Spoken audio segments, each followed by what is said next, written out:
Circe's Palace by Nathaniel Hawthorne. Some of you have heard no doubt of the wise King Ulysses, and how he went to the siege of Troy, and how after that famous city was taken and burned he spent 10 long years in trying to get back again to his own little kingdom of Ithaca. At one time in the course of this weary voyage, he arrived at an island that looked very green and pleasant, but the name of which was unknown to him, for only a little while before he came thither, he had met with a terrible hurricane, or rather a great many hurricanes at once, which drove his fleet of vessels into a strange part of the sea where neither himself nor any of his mariners had ever sailed. This misfortune was entirely owing to the foolish curiosity of his shipmates, who while Ulysses lay asleep, had untied some very bulky leathern bags, in which they supposed a valuable treasure to be concealed. But in each of these stout bags, King Aeolus, the ruler of the winds, had tied up a tempest, and had given it to Ulysses to keep in order that he might be sure of a favorable passage homeward to Ithaca, and when the strings were loosened forth, rushed the whistling blasts like air out of a blown bladder, whitening the sea with foam and scattering the vessels nobody could tell whither. Immediately after escaping from this peril, a still greater one had befallen him. Scudding before the hurricane, he reached a place which, as he afterwards found, was called Laestrygonia, where some monstrous giants had eaten up many of his companions, and had sunk every one of his vessels except that in which he himself sailed by flinging great masses of rock at them from the cliffs along the shore. After going through such troubles as these, you cannot wonder that King Ulysses was glad to moor his tempest-beaten bark in a quiet cove of the green island, which I began with telling you about. But he had encountered so many dangers from giants and one-eyed cyclops and monsters of the sea and land that he could not help dreading some mischief, even in this pleasant and seemingly solitary spot. For 2 days, therefore, the weather-worn voyagers kept quiet, and either stayed on board of their vessel, or merely crept along under the cliffs that bordered the shore, and to keep themselves alive they dug shellfish out of the sand, and sought for any little rill of fresh water that might be running towards the sea.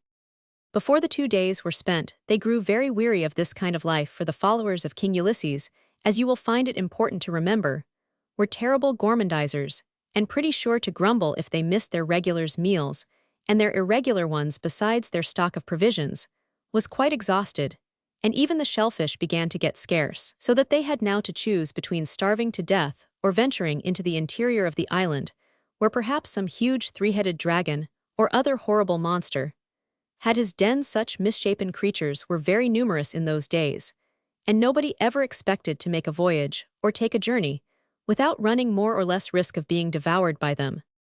But King Ulysses was a bold man as well as a prudent one, and on the 3rd morning he determined to discover what sort of a place the island was, and whether it were possible to obtain a supply of food for the hungry mouths of his companions. So taking a spear in his hand, he clambered to the summit of a cliff and gazed round about him at a distance. Towards the center of the island, he beheld the stately towers of what seemed to be a palace built of snow-white marble, and rising in the midst of a grove of lofty trees.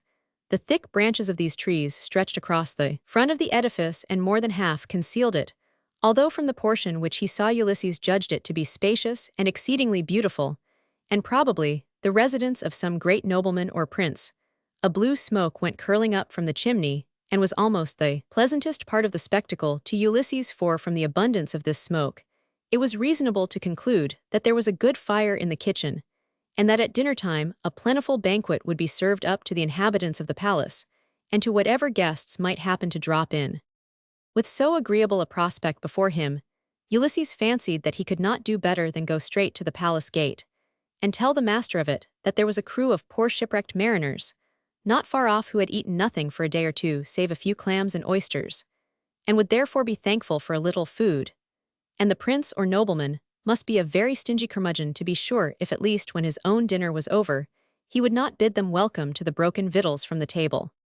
Pleasing himself with this idea, King Ulysses had made a few steps in the direction of the palace, when there was a great twittering and chirping from the branch of a neighboring tree. A moment afterwards a bird came flying towards him, and hovered in the air so as almost to brush his face with its wings. It was a very pretty little bird with purple wings and body and yellow legs, and a circle of golden feathers round its neck, and on its head, a golden tuft which looked like a king's crown in miniature.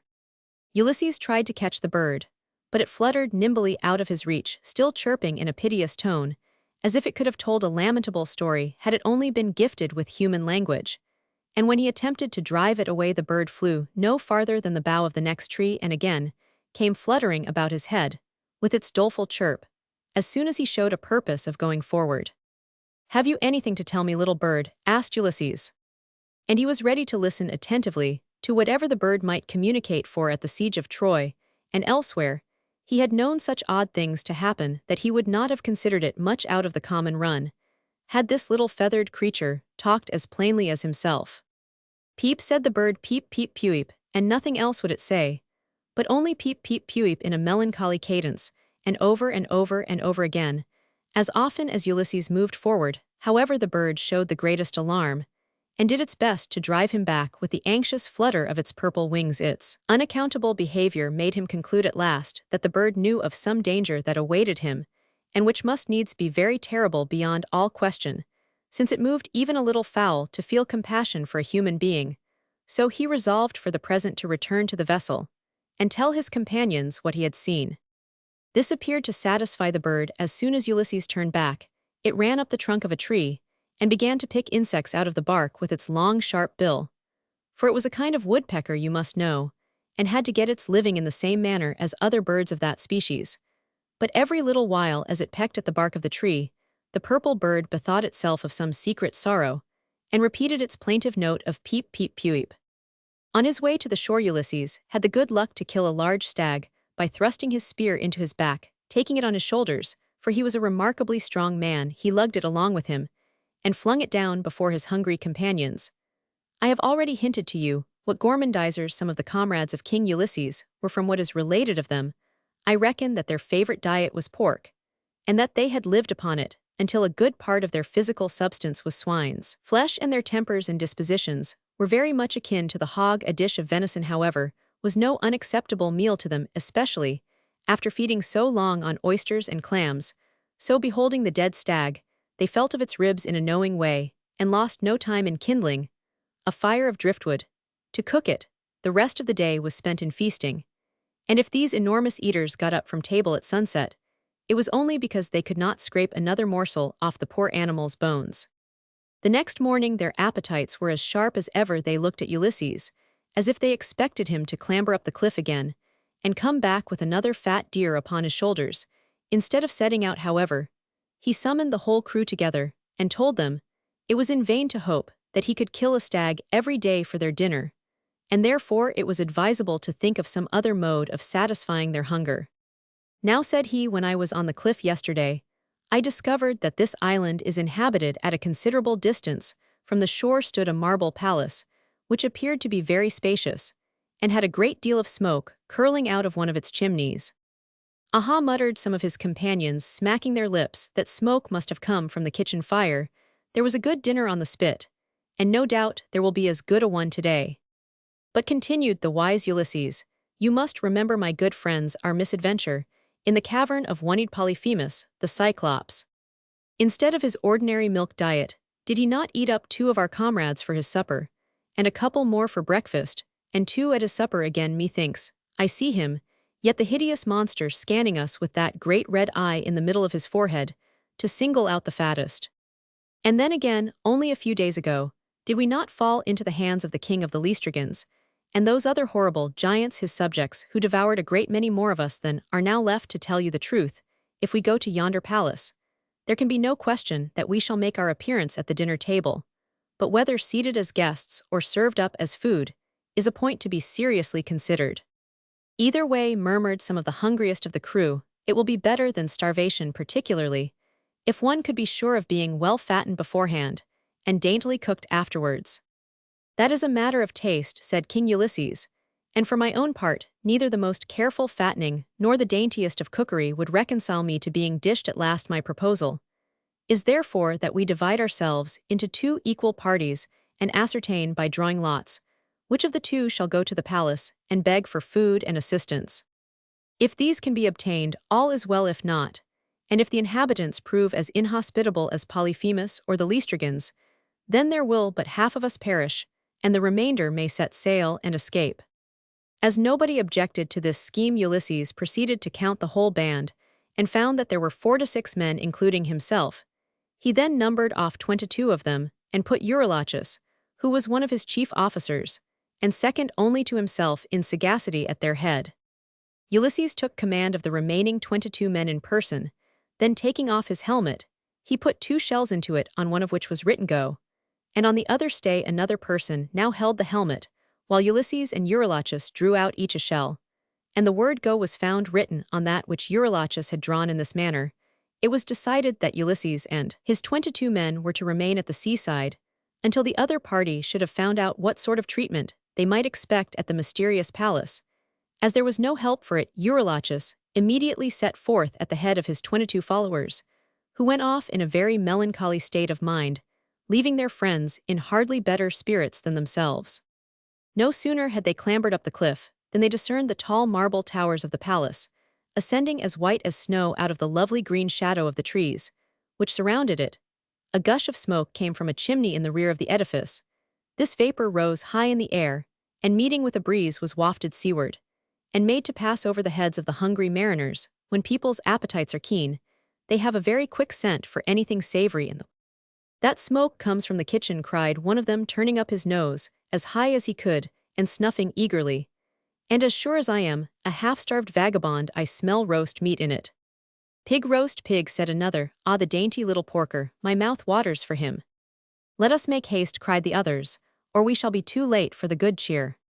But scarcely had they made half a dozen steps from the edge of the cliff, when a bird came fluttering to meet them. It was the same pretty little bird with the purple wings, and body, the yellow legs, the golden collar round its neck, and the crown-like tuft upon its head, whose behavior had so much surprised Ulysses it hovered about Eurylochus, and almost brushed his face with its wings. "Peep, peep, peep," chirped the bird. So plaintively intelligent was the sound that it seemed as if the little creature were going to break its heart with some mighty secret that it had to tell, and only this one poor note to tell it with. "My pretty bird," said Eurylochus, for he was a wary person, "and let no token of harm escape his notice. Me, pretty bird, who sent you hither, and what is the message which you bring?" "Peep, peep, peep," replied the bird very sorrowfully. Then it flew towards the edge of the cliff, and looked around at them, as if exceedingly anxious that they should return whence they came. Eurylochus and a few of the others were inclined to turn back. They could not help suspecting that the purple bird must be aware of something mischievous that would befall them at the palace, and the knowledge of which affected its airy spirit with a human sympathy and sorrow. But the rest of the voyagers, snuffing up the smoke from the palace kitchen, ridiculed the idea of returning to the vessel. One of them, more brutal than his fellows, and the most notorious gourmandizer in the crew, said such a cruel and wicked thing that I wonder the mere thought did not turn him into a wild beast in shape, as he already was in his nature. This troublesome and impertinent little fowl said he would make a delicate titbit to begin dinner, with just one plump morsel melting away between the teeth. "If he comes within my reach, I'll catch him, and give him to the palace cook to be roasted on a skewer."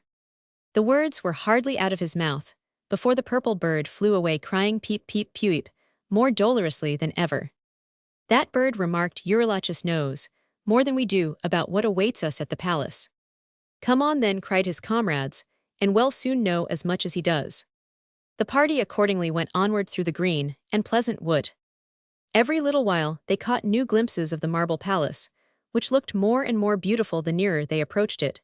They soon entered a broad pathway, which seemed to be very neatly kept, and which went winding along with streaks of sunshine falling across it, and specks of light quivering among the deepest shadows that fell from the lofty trees. It was bordered, too, with a great many sweet-smelling flowers, such as the mariners had never seen before. So rich and beautiful they were, that if the shrubs grew wild here, and were native in the soil, then this island was surely the flower garden of the whole earth. Or if transplanted from some other clime, it must have been from the happy islands that lay towards the golden sunset.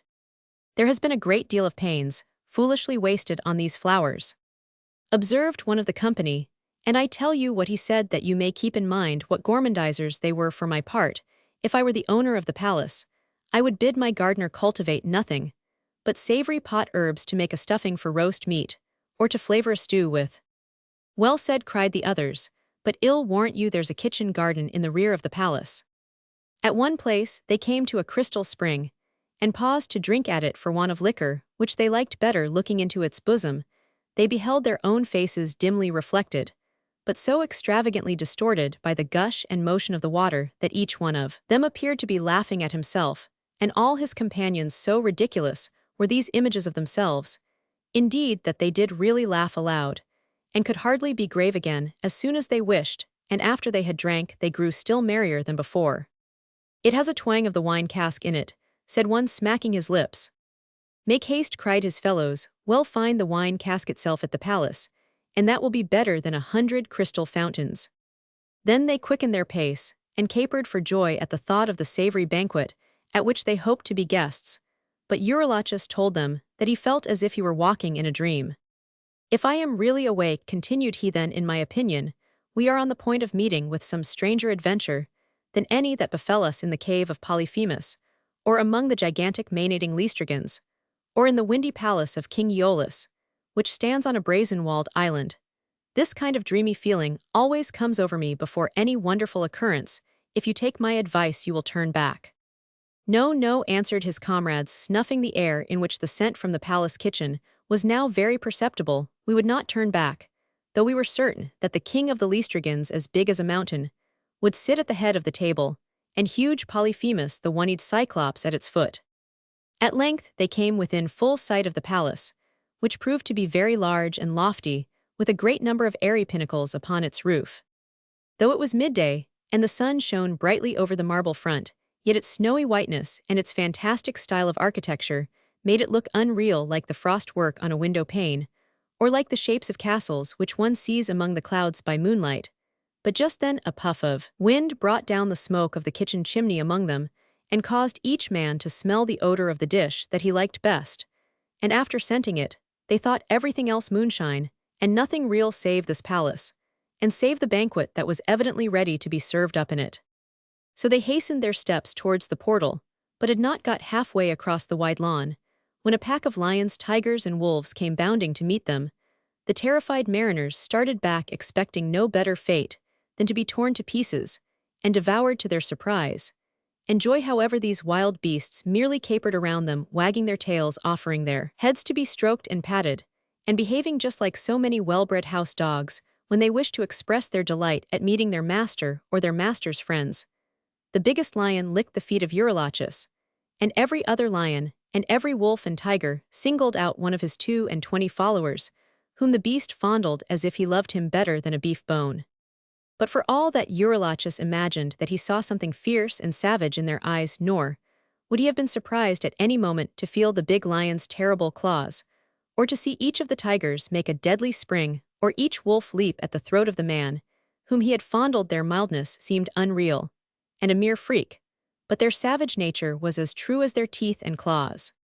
Nevertheless, the men went safely across the lawn with the wild beasts frisking about them, and doing no manner of harm, although as they mounted the steps of the palace you might possibly have heard a low growl, particularly from the wolves, as if they thought it a pity, after all, to let the strangers pass without so much as tasting what they were made of. Eurylochus and his followers now passed under a lofty portal, and looked through the open doorway into the interior of the palace. The first thing that they saw was a spacious hall, and a fountain in the middle of it, gushing up towards the ceiling out of a marble basin, and falling back into it with a continual plash. The water of this fountain, as it spouted upward, was constantly taking new shapes, not very distinctly, but plainly enough for a nimble fancy to recognize what they were now. It was the shape of a man in a long robe, the fleecy whiteness of which was made out of the fountain's spray. Now it was a lion or a tiger, or a wolf or an ass, or as often as anything else a hog wallowing in the marble basin, as if it were his sty. It was either magic, or some very curious machinery, that caused the gushing waterspout to assume all these forms. But before the strangers had time to look closely at this wonderful sight, their attention was drawn off by a very sweet and agreeable sound.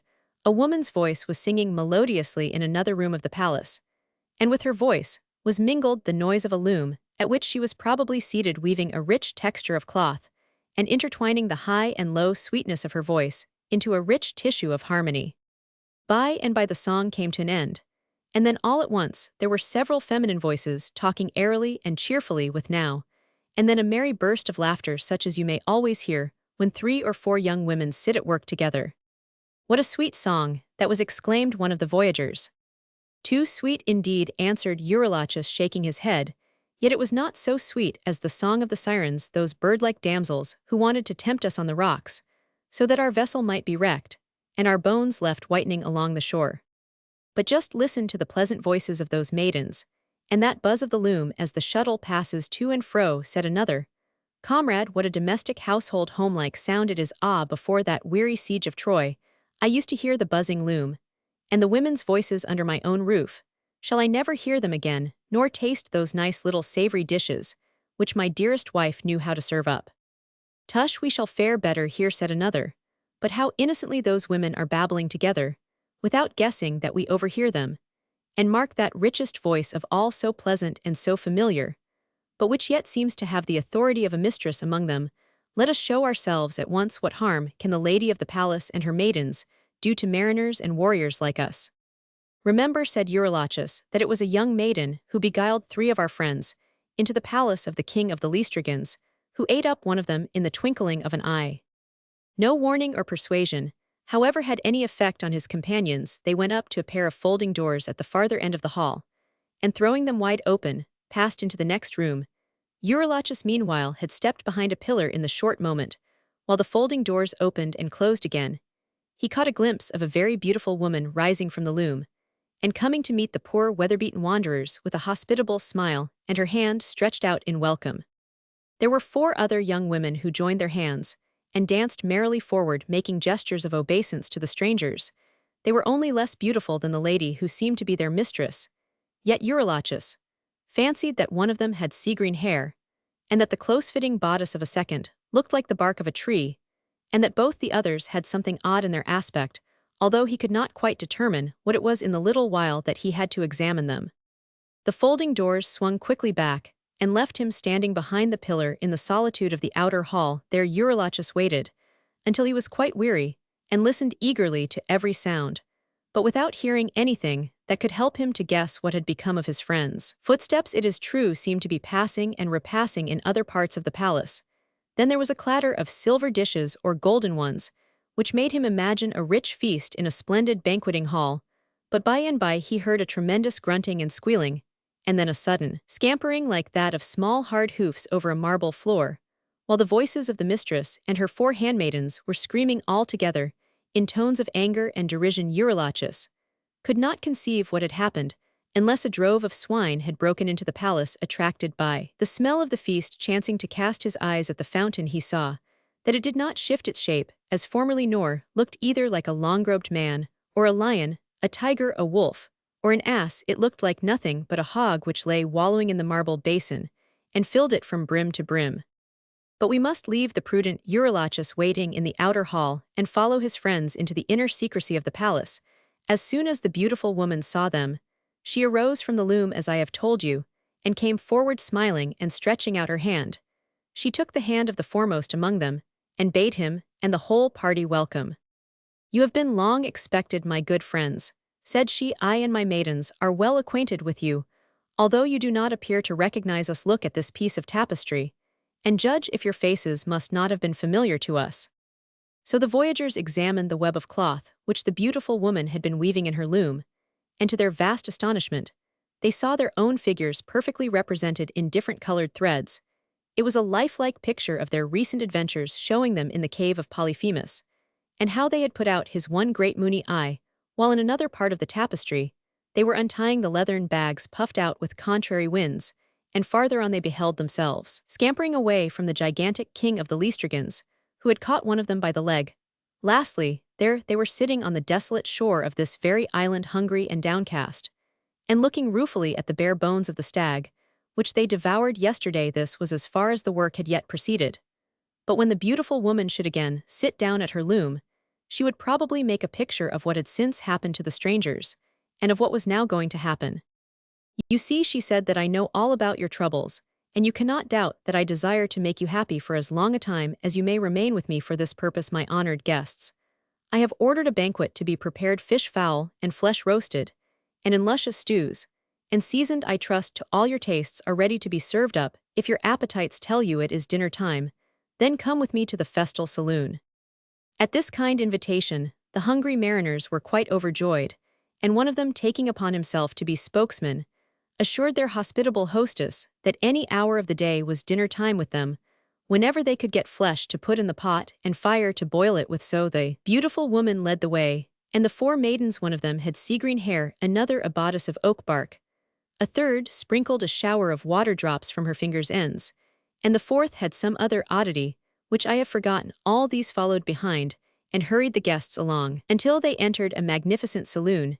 It was built in a perfect oval, and lighted from a crystal dome above. Around the walls were ranged 22 thrones overhung by canopies of crimson and gold, and provided with the softest of cushions, which were tasseled and fringed with cord. Each of the strangers was invited to sit down, and there they were 22 storm-beaten mariners in worn and tattered garb, sitting on 22 cushioned and canopied thrones, so rich and gorgeous that the proudest monarch had nothing more splendid in his stateliest hall.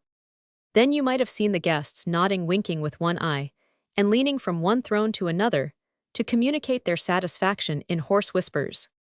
"Our good hostess has made kings of us all," said one. "Ha, do you smell the feast? Ill engage. It will be fit to set before 22 kings." "I hope," said another, "it will be mainly good substantial joints, sirloins, spare ribs, and hinder quarters, without too many kickshaws. If I thought the good lady would not take it amiss, I should call for a fat slice of fried bacon to begin with." Ah, the gluttons and gormandizers, you see how it was with them in the loftiest seats of dignity on royal thrones.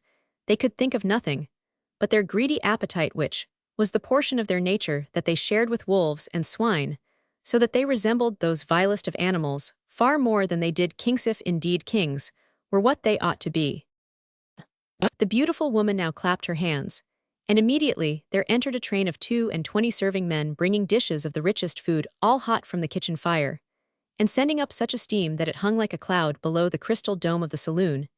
An equal number of attendants brought great flagons of wine of various kinds, some of which sparkled as it was poured out, and went bubbling down the throat, while of other sorts the purple liquor was so clear that you could see the wrought figures at the bottom of the goblet, while the servants supplied the 22 guests with food and drink. The hostess and her four maidens went from one throne to another, exhorting them to eat their fill and to quaff wine abundantly, and thus to recompense themselves at this one banquet for the many days when they had gone without a dinner.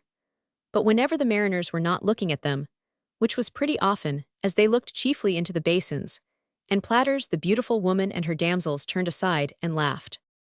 Even the servants, as they knelt down to present the dishes, might be seen to grin and sneer, while the guests were helping themselves to the offered dainties.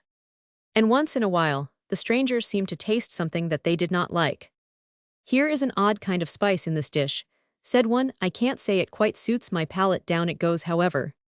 "Send a good draught of wine down your throat," said his comrade on the next throne. "That is the stuff to make this sort of cookery relish well. Though I must needs say the wine has a queer taste too, but the more I drink of it the better I like the flavor." Whatever little fault they might find with the dishes, they sat at dinner a prodigiously long while, and it would really have made you ashamed to see how they swilled down the liquor and gobbled up the food. They sat on golden thrones, to be sure, but they behaved like pigs in a sty, and if they had had their wits about them, they might have guessed that this was the opinion of their beautiful hostess and her maidens. It brings a blush into my face to reckon up in my own mind what mountains of meat and pudding, and what gallons of wine these 22 guzzlers and gormandizers ate and drank. They forgot all about their homes and their wives and children, and all about Ulysses, and everything else, except this banquet at which they wanted to keep feasting forever. But at length, they began to give over from mere incapacity to hold any more. "That last bit of fat is too much for me," said one. "And I have not room for another morsel," said his next neighbor, heaving a sigh. "What a pity, my appetite is as sharp as ever." In short, they all left off eating and leaned back on their thrones with such a stupid and helpless aspect as made them ridiculous to behold. When their hostess saw this, she laughed aloud, so did her four damsels, so did the 22 serving men that bore the dishes, and their 22 fellows that poured out the wine, and the louder they all laughed, the more stupid and helpless did the 22 gormandizers look.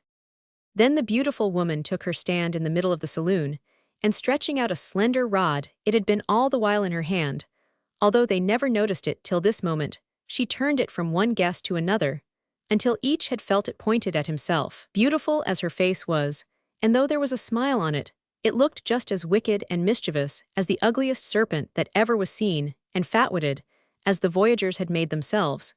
They began to suspect that they had fallen into the power of an evil-minded enchantress. "Wretches," cried she, "you have abused a lady's hospitality, and in this princely saloon, your behavior has been suited to a hogben. You are already swine in everything, but the human form which you disgrace, and which I myself should be ashamed to keep a moment longer were you to share it with me. But it will require only the slightest exercise of magic to make the exterior conform to the hoggish disposition. Assume your proper shapes, gormandizers, and begone to the sty." Uttering these last words, she waved her wand and stamping her foot, imperiously, each of the guests was struck aghast at beholding, instead of his comrades in human shape, 21 hogs, sitting on the same number of golden thrones each man, as he still supposed himself to be, essayed to give a cry of surprise, but found that he could merely grunt, and that in a word, he was just such another beast as his companions. It looked so intolerably absurd to see hogs on cushioned thrones, that they haste to wallow down upon all fours like other swine. They tried to groan and beg for mercy, but forthwith emitted the most awful grunting and squealing that ever came out of swinish throats.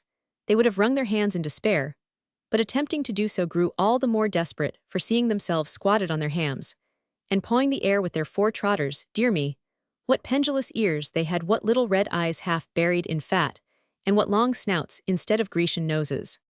But brutes as they certainly were, they yet had enough of human nature in them to be shocked at their own hideousness, and still intending to groan, they uttered a viler grunt and squeal than before, so harsh and ear-piercing it was that you would have fancied a butcher was sticking his knife into each of their throats, or at the very least, that somebody was pulling every hog by his funny little twist of it. "Begone to your sty," cried the enchantress, giving them some smart strokes with her wand, and then she turned to the serving men. "Drive out these swine, and throw down some acorns for them to eat." The door of the saloon being flung open, the drove of hogs ran in all directions save the right one, in accordance with their hoggish perversity, but were finally driven into the backyard of the palace. It was a sight to bring tears into one's eyes, and I hope none of you will be cruel enough to laugh at it, to see the poor creatures go snuffing along, picking up here a cabbage leaf, and there a turnip top, and rooting their noses in the earth for whatever they could find in their sty. Moreover, they behaved more piggishly than the pigs that had been born so, for they bit and snorted at one another, put their feet in the trough, and gobbled up their victuals in a ridiculous hurry. And when there was nothing more to be had, they made a great pile of themselves among some unclean straw, and fell fast asleep. If they had any human reason left, it was just enough to keep them wondering when they should be slaughtered, and what quality of bacon they should make. Meantime, as I told you before, Eurylochus had waited and waited and waited in the entrance hall of the palace, without being able to comprehend what had befallen his friends. At last, when the swinish uproar resounded through the palace, and when he saw the image of a hog in the marble basin, he thought it best to hasten back to the vessel, and inform the wise Ulysses of these marvelous occurrences. So he ran as fast as he could down the steps, and never stopped to draw breath till he reached the shore.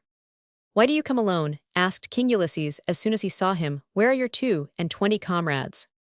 At these questions Eurylochus burst into tears. "Alas," he cried, "I greatly fear that we shall never see one of their faces again." Then he told Ulysses all that had happened as far as he knew it, and added that he suspected the beautiful woman to be a vile enchantress, and the marble palace magnificent, as it looked to be only a dismal cavern in reality. As for his companions, he could not imagine what had become of them, unless they had been given to the swine to be devoured alive. At this intelligence, all the voyagers were greatly affrighted, but Ulysses lost no time in girding on his sword, and hanging his bow and quiver over his shoulders, and taking a spear in his right hand. When his followers saw their wise leader making these preparations, they inquired whither he was going, and earnestly besought him not to leave them. "You are our king," cried they, "and what is more, you are the wisest man in the whole world, and nothing but your wisdom and courage can get us out of this danger. If you desert us and go to the enchanted palace, you will suffer the same fate as our poor companions, and not a soul of us will ever see our dear Ithaca again."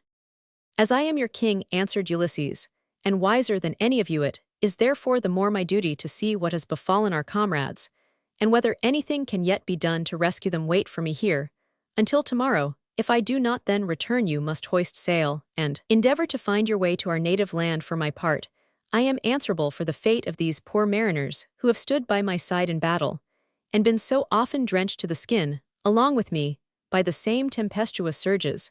I will either bring them back with me or perish.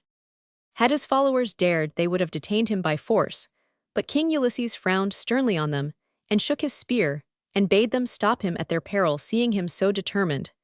They let him go, and sat down on the sand as disconsolate a set of people as could be, waiting and praying for his return. It happened to Ulysses, just as before that, when he had gone a few steps from the edge of the cliff, the purple bird came fluttering towards him, crying peep peep peep, and using all the art it could to persuade him to go no farther. "What mean you, little bird?" cried Ulysses. "You are arrayed like a king in purple and gold, and wear a golden crown upon your head. Is it because I too am a king that you desire so earnestly to speak with me? If you can talk in human language, say what you would have me do." "Peep," answered the purple bird, very dolorously, "peep peep pewee." Certainly there lay some heavy anguish at the little bird's heart, and it was a sorrowful predicament that he could not at least have the consolation of telling what it was. But Ulysses had no time to waste in trying to get at the mystery. He therefore quickened his pace, and had gone a good way along the pleasant wood path, when there met him a young man of very brisk and intelligent aspect, and clad in a rather singular garb. He wore a short cloak, and a sort of cap that seemed to be furnished with a pair of wings, and from the lightness of his step, you would have supposed that there might likewise be wings on his feet, to enable him to walk still better, for he was always on one journey or another. He carried a winged staff around which two serpents were wriggling and twisting. In short, I have said enough to make you guess that it was Quicksilver, and Ulysses, who knew him of old, and had learned a great deal of his wisdom from him, recognized him in a moment. "Whither are you going in such a hurry, wise Ulysses?" asked Quicksilver. "Do you not know that this island is enchanted? The wicked enchantress, whose name is Circe, the sister of King Eets, dwells in the marble palace, which you see yonder among the trees. By her magic arts, she changes every human being into the brute beast, or fowl, whom he happens most to resemble." "That little bird which met me at the edge of the cliff," exclaimed Ulysses, "was he a human being once?" "Yes," answered Quicksilver, "he was once a king named Picus, and a pretty good sort of a king too, only rather too proud of his purple robe, and his crown, and the golden chain about his neck. So he was forced to take the shape of a gaudy-feathered bird. The lions and wolves and tigers, who will come running to meet you in front of the palace, were formerly fierce and cruel men, resembling in their disposition the wild beasts whose forms they now rightfully wear." "And my poor companions," said Ulysses, "have they undergone a similar change through the arts of this wicked Circe?" "You well know what gormandizers they were," replied Quicksilver, and rogue that he could not help laughing at the joke. "So you will not be surprised to hear that they have all taken the shapes of swine. If Circe had never done anything worse, I really should not think her so very much to blame." "But can I do nothing to help them?" inquired Ulysses. "It will require all your wisdom," said Quicksilver, "and a little of my own into the bargain, to keep your royal and sagacious self from being transformed into a fox. But do as I bid you, and the matter may end better than it has begun." While he was speaking, Quicksilver seemed to be in search of something. He went stooping along the ground, and soon laid his hand on a little plant with a snow-white flower, which he plucked and smelt of. Ulysses had been looking at that very spot only just before, and it appeared to him that the plant had burst into full flower the instant when Quicksilver touched it with his fingers. "Take this flower, King Ulysses," said he, "guard it as you do your eyesight, for I can assure you it is exceedingly rare and precious, and you might seek the whole earth over without ever finding another like it. Keep it in your hand and smell of it frequently after you enter the palace, and while you are talking with the enchantress, especially when she offers you food or a draught of wine out of her goblet, be careful to fill your nostrils with the flower's fragrance. Follow these directions, and you may defy her magic arts to change you into a fox." Quicksilver then gave him some further advice how to behave, and bidding him be bold and prudent again, assured him that powerful as Circe was, he would have a fair prospect of coming safely out of her enchanted palace. After listening attentively, Ulysses thanked his good friend and resumed his way, but he had taken only a few steps when, recollecting some other questions which he wished to ask, he turned round again, and beheld nobody on the spot where Quicksilver had stood, for that winged cap of his, and those winged shoes with the help of the winged staff, had carried him quickly out of sight. When Ulysses reached the lawn in front of the palace, the lions and other savage animals came bounding to meet him, and would have fawned upon him and licked his feet. But the wise king struck at them with his long spear, and sternly bade them begone out of his path, for he knew that they had once been bloodthirsty men, and would now tear him limb from limb instead of fawning upon him, could they do the mischief that was in their hearts. The wild beasts yelped and glared at him, and stood at a distance while he ascended the palace steps.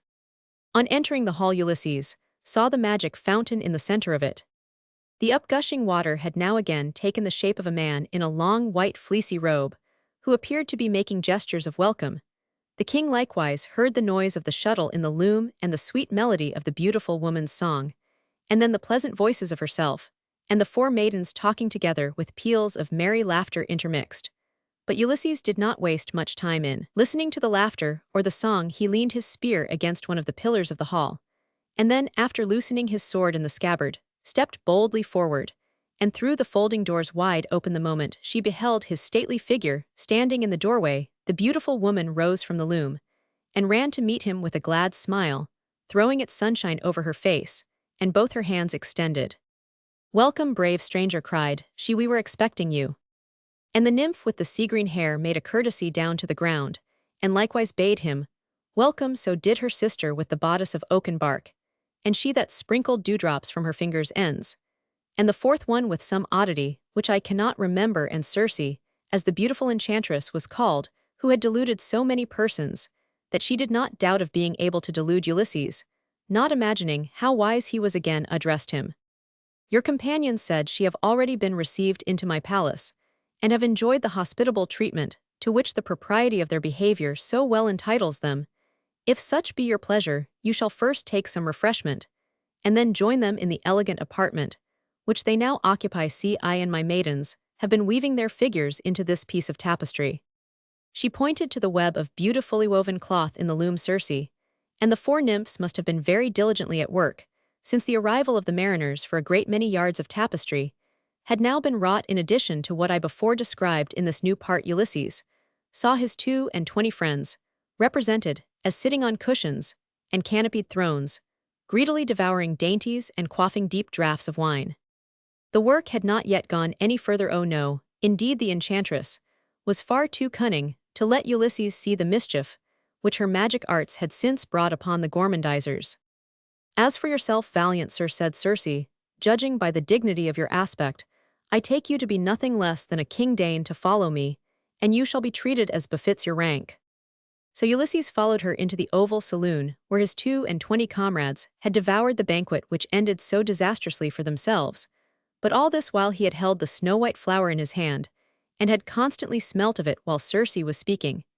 And as he crossed the threshold of the saloon, he took good care to inhale several long and deep snuffs of its fragrance, instead of 22 thrones, which had before been ranged around the wall. There was now only a single throne in the center of the apartment, but this was surely the most magnificent seat that ever a king or an emperor reposed himself upon, all made of chased gold, studded with precious stones, with a cushion that looked like a soft heap of living roses, and overhung by a canopy of sunlight, which Circe knew how to weave into drapery. The enchantress took Ulysses by the hand, and made him sit down upon this dazzling throne. Then, clapping her hands, she summoned the chief butler. "Bring hither," said she, "the goblet that is set apart for kings to drink out of, and fill it with the same delicious wine which my royal brother King Eats praised so highly when he last visited me with my fair daughter Medea, that good and amiable child. Were she now here, it would delight her to see me offering this wine to my honored guest." But Ulysses, while the butler was gone for the wine, held the snow-white flower to his nose. "Is it a wholesome wine?" he asked. At this, the four maidens tittered, whereupon the enchantress looked round at them with an aspect of severity. "It is the wholesomest juice that ever was squeezed out of the grape," said she, "for instead of disguising a man as other liquor is apt to do, it brings him to his true self, and shows him as he ought to be." The chief butler liked nothing better than to see people turned into swine or making any kind of a beast of themselves, so he made haste to bring the royal goblet filled with a liquid as bright as gold, and which kept sparkling upward, and throwing a sunny spray over the brim. But delightfully, as the wine looked, it was mingled with the most potent enchantments that Circe knew how to concoct. For every drop of the pure grape juice, there were 2 drops of the pure mischief, and the danger of the thing was that the mischief made it taste all the better. The mere smell of the bubbles, which effervesced at the brim, was enough to turn a man's beard into pig's bristles, or make a lion's claws grow out of his fingers, or a fox's brush behind him. "Drink, my noble guest," said Circe smiling, as she presented him with the goblet. "You will find in this draught a solace for all your troubles." King Ulysses took the goblet with his right hand, while with his left, he held the snow-white flower to his nostrils, and drew in so long a breath that his lungs were quite filled with its pure and simple fragrance. Then, drinking off all the wine, he looked the enchantress calmly in the face. "Wretch," cried Circe, giving him a smart stroke with her wand, "how dare you keep your human shape, a moment longer take the form of the brute, whom you most resemble? If a hog, go join your fellow swine in the sty. If a lion, a wolf, a tiger, go howl with the wild beasts on the lawn. If a fox, go exercise your craft in stealing poultry. Thou hast quaffed off my wine, and canst be man no longer." But such was the virtue of the snow-white flower. Instead of wallowing down from his throne in swinish shape, or taking any other brutal form, Ulysses looked even more manly and kinglike than before. He gave the magic goblet a toss, and sent it clashing over the marble floor to the farthest end of the saloon. Then, drawing his sword, he seized the enchantress by her beautiful ringlets, and made a gesture, as if he meant to strike off her head at one blow. "Wicked Circe," cried he in a terrible voice, "this sword shall put an end to thy enchantments. Thou shalt die, vile wretch, and do no more mischief in the world, by tempting human beings into the vices which make beasts of them." The tone and countenance of Ulysses were so awful, and his sword gleamed so brightly, and seemed to have so intolerably keen an edge, that Circe was almost killed by the mere fright. Without waiting for a blow, the chief butler scrambled out of the saloon, picking up the golden goblet as he went, and the enchantress, and the four maidens fell on their knees, wringing their hands and screaming for mercy. "Spare me," cried Circe, "spare me, royal and wise Ulysses, for now I know that thou art he of whom Quicksilver forewarned me, the most prudent of mortals, against whom no enchantments can prevail. Thou only couldst have conquered Circe. Spare me, wisest of men. I will show thee true hospitality, and even give myself to be thy slave, and this magnificent palace to be henceforth thy home." The four nymphs, meanwhile, were making a most piteous ado, and especially the ocean nymph with the sea-green hair wept a great deal of salt water, and the fountain nymph, besides scattering dewdrops from her fingers, ends nearly melted away into tears. But Ulysses would not be pacified, until Circe had taken a solemn oath to change back his companions, and as many others as he should direct from their present forms of beast or bird into their former shapes of men. "On these conditions," said he, "I consent to spare your life, otherwise you must die upon the spot." With a drawn sword hanging over her, the enchantress would readily have consented to do as much good as she had hitherto done mischief, however little she might like such employment. She therefore led Ulysses out of the back entrance of the palace, and showed him the swine in their sty. There were about 50 of these unclean beasts in the whole herd, and though the greater part were hogs by birth and education, there was wonderfully little difference to be seen betwixt them and their new brethren, who had so recently worn the human shape. To speak critically, indeed, the latter rather carried the thing to excess, and seemed to make it a point to wallow in the miriest part of the sty, and otherwise to outdo the original swine in their own natural vocation. When men once turn to brutes, the trifle of man's wit that remains in them adds tenfold to their brutality. The comrades of Ulysses, however, had not quite lost the remembrance of having formerly stood erect. When he approached the sty, 22 enormous swine separated themselves from the herd, and scampered towards him with such a chorus of horrible squealing as made him clap both hands to his ears.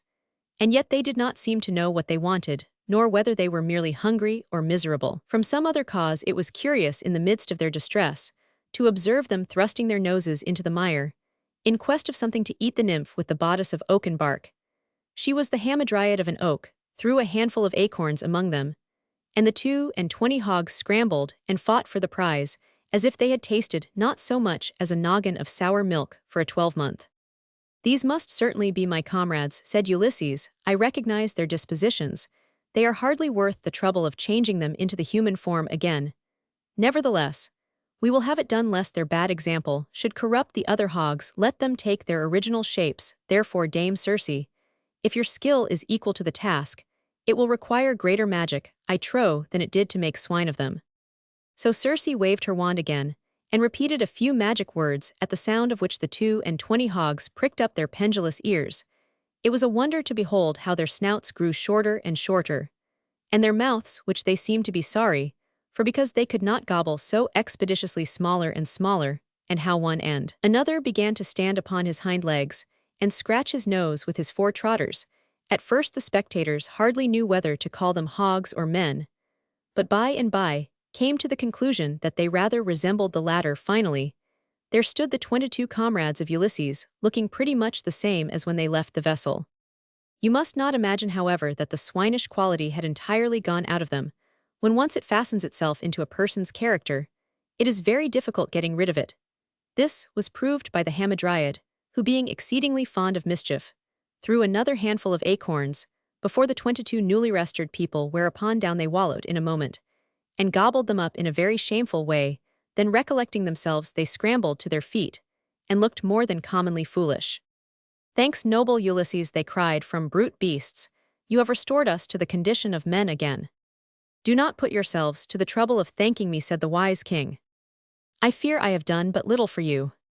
To say the truth, there was a suspicious kind of a grunt in their voices, and for a long time afterwards, they spoke gruffly, and were apt to set up a squeal. "It must depend on your own future behavior," added Ulysses, "whether you do not find your way back to the sty." At this moment, the note of a bird sounded from the branch of a neighboring tree. Peep peep pew. It was the purple bird, who all this while had been sitting over their heads, watching what was going forward, and hoping that Ulysses would remember how he had done his utmost to keep him and his followers out of harm's way. Ulysses ordered Circe instantly to make a king of this good little fowl, and leave him exactly as she found him. Hardly were the words spoken, and before the bird had time to utter another peep, King Picus leaped down from the bough of a tree, as majestic a sovereign as any in the world, dressed in a long purple robe and gorgeous yellow stockings, with a splendidly wrought collar about his neck, and a golden crown upon his head. He and King Ulysses exchanged with one another the courtesies which belonged to their elevated rank. But from that time forth, King Picus was no longer proud of his crown and his trappings of royalty, nor of the fact of his being a king. He felt himself merely the upper servant of his people, and that it must be his lifelong labor to make them better and happier. As for the lions, tigers, and wolves, though Circe would have restored them to their former shapes, at his slightest word Ulysses thought it advisable that they should remain as they now were, and thus give warning of their cruel dispositions, instead of going about under the guise of men, and pretending to human sympathies, while their hearts had the bloodthirstiness of wild beasts. So he let them howl as much as they liked, but never troubled his head about them, and when everything was settled according to his pleasure, he sent to summon the remainder of his comrades, whom he had left at the seashore. These being arrived with the prudent Eurylochus at their head, they all made themselves comfortable in Circe's enchanted palace, until quite rested and refreshed from the toils and hardships of their voyage.